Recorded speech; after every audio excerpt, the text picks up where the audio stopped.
Good morning, Coach Isaac here once again, continuing our readings on the ascetical homilies of St. Isaac the Syrian. As you may notice, obviously, I've turned the camera around so you could have my view instead of just seeing the walls of my house. We're on day 34, continuing homily 4. We are on page 148. When you find honey, partake of it with measure, lest becoming satiated you vomit it up. The nature of the soul is light and imponderable. Hence, she sometimes leaps, desiring to ascend to great heights and learn things that surpass her nature. For often she grasps something from the reading of the Scriptures and the divine vision of created things. But when it is permitted, she compares herself with those things she has grasped. She finds herself much inferior and meaner as regards the measure of her constitution. For her knowledge has entered into such things that she is clothed with fear and trembling in her thoughts, and she hastens under the constraint of timidity to return to her lowly life upon the earth, being ashamed, as it were, that she dared to approach spiritual matters which surpass her. Because of the fear which these things inspire, a certain timidity is born in her, and discretion beckons to the soul's mind to practice silence and refrain from shamelessness, lest she perish. And it bids her not to seek things which far surpass her, or search out what is more lofty than she. When you are given the power to understand, understand. Do not act shamelessly with regard to mysteries, but worship. Silently give glory, and confess what surpasses comprehension. Just as it is not good to eat much honey, so it is also not a good thing to probe into glorious utterances, lest, desiring to behold things far distant, when we have not yet attained to them, owing to the ruggedness of the way, our faculty of vision should grow feeble and be injured. For sometimes, indeed, phantasms are seen instead of the truth, and when the understanding grows weary from its searching, it loses focus. Thus, the wise Solomon has said well that, a man without patience is like a city without walls. There is no need for us to roam about heaven and earth in quest of God, or to send forth our minds into diverse places in search of Him. Therefore, purify your soul, O man, and drive away from you all cares which concern things outside your nature, and shroud your soul's perceptions and movements with the veil of chastity and humility. By this means you will discover Him that is within you, since mysteries are revealed to the humble. So, I'm finding this a very beautiful page. I kind of just flowed. But it certainly is continuing St. Isaac's theme in Homily 4 of just being careful to grasp things that are beyond our reach, right? For many years, starting in my teenage years into, I guess, my late 20s and early 30s, I'd done a lot of roofing, right? It was kind of what my grandfather and my uncle had done, and my father, and so I kind of was around that trade a lot.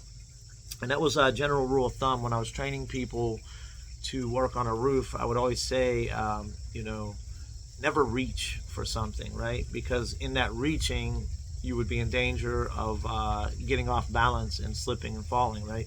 Especially the closer you were to the edge. If you're reaching, you're kind of moving the center of your gravity, right? And to use that as an analogy on spiritual matters, if we're reaching for things outside of our grasp, we can sometimes get toppled, right? And that seems to be the theme of Homily 4 that I'm seeing over and over again. But there was something that was kind of coming to my mind as I was reading this page, and he summed it up in the last sentence. By this means you will discover Him that is within you, since mysteries are revealed to the humble. So two things here that were coming to my mind. Number one, without the foundation of humility, we really limit ourselves onto our opportunity to maximize ourselves. Ego gets in the way of so many things, of maximizing our potential, and notwithstanding the attacks that it draws from without, and the confusion that it creates within. This morning when I woke up, I have a routine. I make some Greek coffee, I get some water, maybe eat a banana. There's a little routine, and I do 3 teaspoons of local honey. And this morning, I noticed when I went to go near my honey, there was some that had spilled onto the spoon, and it attracted some ants, right? And so I had to wash everything off and kind of clean up that area. But I'm thinking right now, it's like our ego, like that honey attracting the ants, will attract criticism, right? And will attract attacks. And so something to be careful. But humility, is a foundation, I think, of almost all the virtues, if not all of them. And then also the other thing in this last sentence, by this means you will discover him that is within you. Christ is within. It's not necessarily a destination. It's a man. And we are created in the image of this man. I think this is very important, and I'm one, I go on a lot of pilgrimages. I'm very fond. I've gone on the ferry to Mount Athos now 13 times. It's kind of a play on words because this last pilgrimage, which was my 12th, I had to leave due to an accident my son had and returned. So technically, I've had 13 Diamanatiriu, even though that was kind of one pilgrimage. And, I've done lots of pilgrimages to Arizona, St. Anthony's, and our own monasteries, Nativity of Theotokos in Saxonburg, Pennsylvania, ˀAγία Σκέπη in Pennsylvania, Whitehaven, Panagea of Lahernon in Williston, Florida, and many other places, churches also. Planning a pilgrimage to St. Catherine's in Sinai at the end of this October.